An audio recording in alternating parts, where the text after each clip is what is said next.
नरेंद्र मोदीजी तुम्ही बाप आहे म्हणून सांगता, ते स्वतः जबाब नाही झाले दुसऱ्यांना बाप कशाला करायला निघाला? किती अवमानजनक बोलावं. तुझ्या पायातल्या चपला आम्ही दिल्या, तुझ्या बापाने दिले होते काय? बुडवून मारायला पाहिजे धरणात नेऊन पाय बांधून आणि सांगायला पाहिजेत हे बोलत असताना कोण सहन करणार आहे?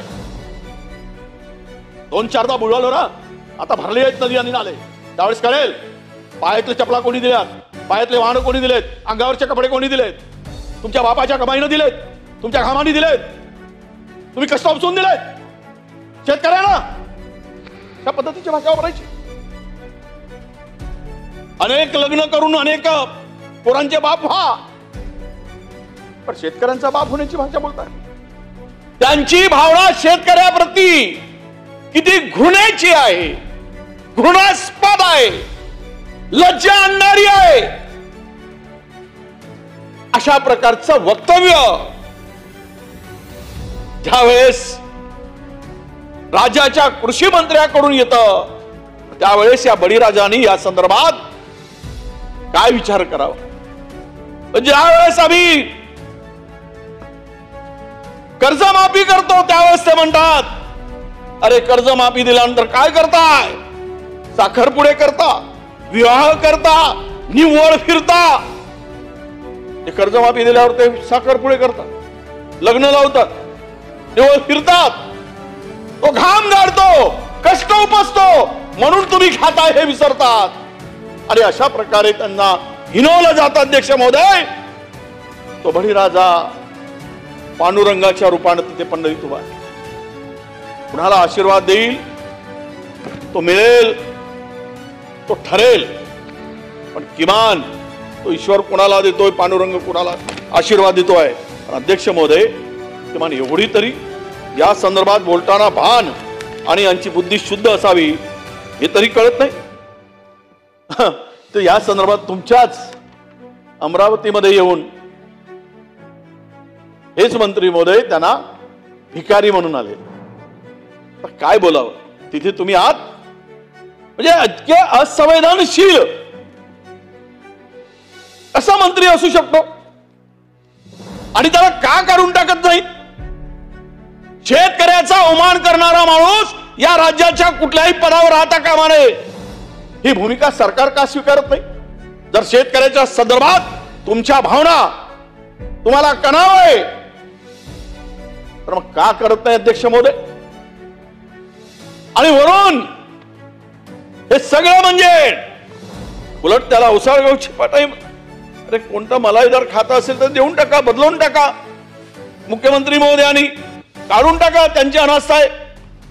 दुसरं काही महत्वाचा मोठा मलाईदार जिथे माल आहे, जिथे लुटता येईल असं खातं त्यांना देऊन टाकावं.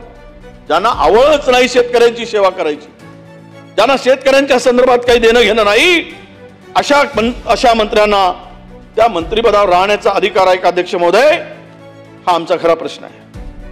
खरं तर लाज आम्हाला अशी वाटते की मंत्री तर बोलतात, आमदार पण बोलतात.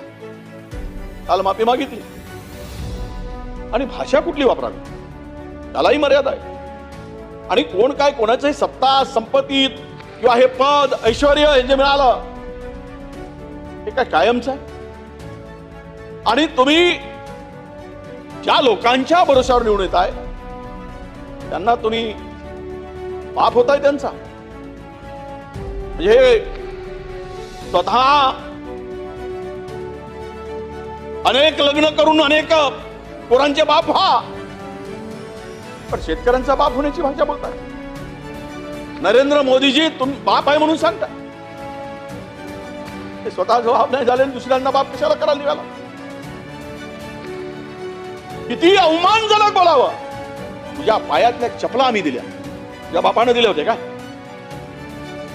बुडवून मारायला पाहिजे धरणात नेऊन पाय बांधून आणि सांगायला पाहिजेत हे बोलत असताना कोण सहन करणार आहे? 2-4दा बुडवलं ना, आता भरले आहेत नदी आणि नाले, त्यावेळेस कळेल पायातले चपला कोणी दिल्यात, पायातले वाहन कोणी दिलेत, अंगावरचे कपडे कोणी दिलेत, तुमच्या बापाच्या कमाईने दिलेत, तुमच्या घामाने दिलेत, तुम्ही कष्ट उपसून दिलाय शेतकऱ्यांना, अशा पद्धतीची भाषा वापरायची. 6,000 रुपये दिले. अरे 6,000 रुपये दिले म्हणजे खताचे भाव किती वाढले? 2014 मध्ये युरियाची बॅग 260 रुपयांना मिळत होती. आता युरियाची बॅग 450 रुपयाला मिळते. 50 किलोची बॅग होती, 40 किलोची बॅग केली. 10 किलो युरिया कमी केला बॅग मध्ये. शेतकऱ्यांसाठी या डीएपीची बॅग 560 रुपयात मिळत होती अध्यक्ष महोदया. 1500 रुपये डीएपीची बॅग झाली. 1500 रुपये. हे सगळे रासायनिक खतांची किंमत वाढली, प्रचंड किंमत वाढवली. तुम्ही बियाणाची किंमत वाढवली, फवारणीच्या औषधी पेस्टिसाइडची किंमत वाढवली. अनेक देशामध्ये बंदी घातलेले इकडे आणून आम्ही फवारणी करतो आणि कॅन्सरचे पेशंट वाढत चालले. 6,000 दिलेत आणि संपूर्ण शेतीचा हंगाम महाग करून टाकलाय. मजुरी वाढली. ज्यावेळेस 260 रुपये डीएपी होती त्यावेळेस मजुरी ही महिला आमची मजुरी, शेतकऱ्यांच्या कामावर जाणाऱ्या मजुरांची मजुरी ही 150 रुपये होती. आज 600 रुपये माणसाची मजुरी झाली. 300 रुपये महिला मजुरी घेते. कशी शेती परवडणार आहे? डिझेलचे भाव वाढलेत, युरियाचे भाव वाढलेत, मग मजुरी वाढली, सगळं वाढलं असताना शेतीचं उत्पन्न आणि त्यांना मिळणाऱ्या उत्पन्नातून पैसा, हे बॅलन्स आहे का? ही माझी आपल्याकडे मागणी अध्यक्ष. आणि तरी सांगता 6,000 रुपये दिले. अरे एका खिशामध्ये टाकलात आणि दुसऱ्या खिशाला कात्री लावून काढून घेतला. काय फायदा झालाय? आमच्याकडे म्हण आहे, आजा मेला आणि नातू झालाय. काय दिलात? तरी सांगतात आम्ही 6,000 दिले. तुमच्या घामाचे दिले. शेतकऱ्यांच्या कधी दुधावर टॅक्स नव्हता, अनाजावर टॅक्स नव्हता. इंग्रजांनी टॅक्स लावला नाही. इंग्रजांचे बाप असल्यासारखे त्याच्यावर टॅक्स लावतात. कफानावर टॅक्स,